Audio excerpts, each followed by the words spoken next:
Hi friends, welcome to my channel. ఈరోజు మనము ఈ వీడియోలో రాయవాచకం గురించి తెలుసుకుందాము. నిన్నటి వీడియోలో ప్రతాపరుద్రుని చరిత్ర గురించి తెలుసుకుందాము. ఈరోజు వీడియోలో రాయవాచకము.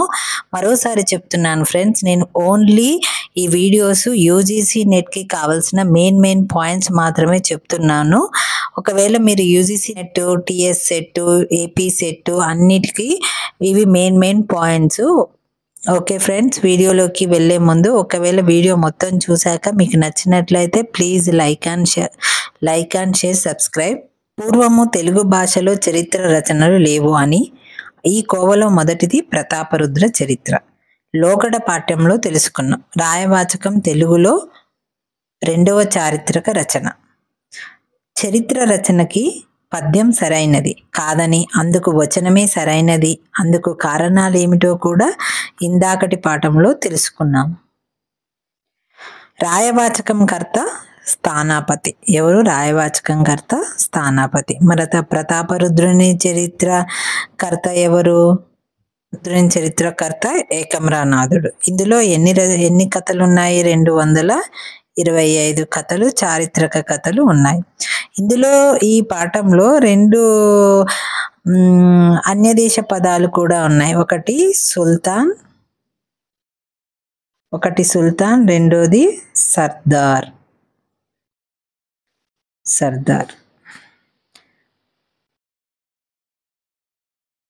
అయితే ఈ రాయవాచకం కర్త స్థానాపతి.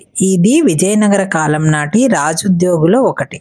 స్థానాపతి తన ఉద్యోగ హోదాను రాయవాచకంలో పేర్కొన్నాడు, కానీ తన అసలు పేరు చెప్పుకోలేదు. విజయనగర ఆస్థానంలో విజయనగర సామంతులు ప్రతినిధులుగా స్థానాపతులుగా నియమించేవారు. సామంతులే కాక ఇరుగు పొరుగు రాజ్యాల వారు కూడా పతులను పంపించేవారు. ఈ ఉద్యోగం నేటి కాలపు రాయబారి పదవితో సమానం. స్థానాపతులు రోజు రాజస్థానానికి వెళ్ళి అక్కడ సంగతులు గమనిస్తూ తన ప్రభువునకు రాజధాని సమాచారాన్ని చేరవేస్తూ ఉండేవారు. విజయనగర సామంతులలో మధుర రాజాధిపతి అయిన విశ్వనాథ నాయకుడు ప్రముఖుడు. ఎవరు? విజయనగర సామంతులలో మధుర రాజాధిపతి అయిన విశ్వనాథ నాయకుడు ప్రముఖుడంట. అతని స్థానాపతి విజయనగరంలో ఉంటూ తన ప్రభువుకు రాసి పంపించిన శ్రీకృష్ణదేవరాయలు దినచర్యే రాయవాచకం. అసలు రాయవాచకం ఏంటిది? శ్రీకృష్ణదేవరాయల దినచర్య. శ్రీకృష్ణదేవరాయల దినచర్యే రాయవాచకం. వాచకం అనగా సమాచారం. వాచకం అంటే అర్థం ఏంటి? సమాచారం. రాయలకు సంబంధించిన సమాచారం రాయవాచకం. విజయనగరంలో ఉంటూ విశ్వనాథ నాయకుడికి అతని స్థానాపతి పంపిన నివేదిక రాయవాచకం.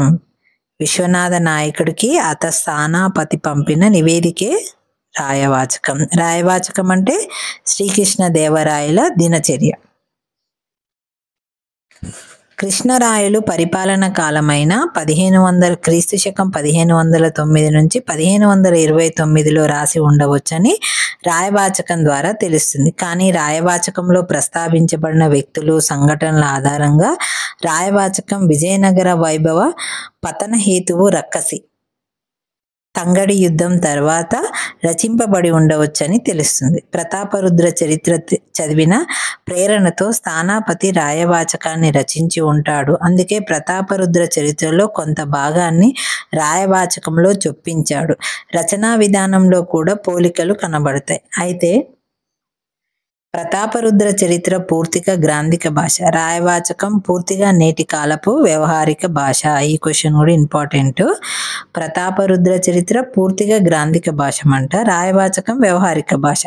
భాషాపరంగా రాయవాచకం విలువను గుర్తించిన డాక్టర్ సివి రామచంద్రరావు రాయవాచకం చరిత్రకారులు బంగారు గని, భాషావేత్తలకి వజ్రాల గని అన్నారు. ఇక్కడ సివి రామచంద్రరావు దీని గురించి చెప్పాడు, అలాగే ప్రతాపరుద్ర చరిత్ర గురించి కూడా చెప్పాడు. ప్రతాపరుద్ర చరిత్ర ఏంటి? గ్రాంధిక భాష. అదే రాయవాచకం ఏంటిది? వ్యవహారిక భాష. రాయవాచకం అంటే ఏమిటి? శ్రీకృష్ణదేవరాయల దినచర్య. ఇది ఎవరికిచ్చాడు? విజయనగరంలో ఉంటున్న విశ్వనాథ నాయకుడికి అతని స్థానాధిపతి పంపిన నివేదికే రాయవాచకం.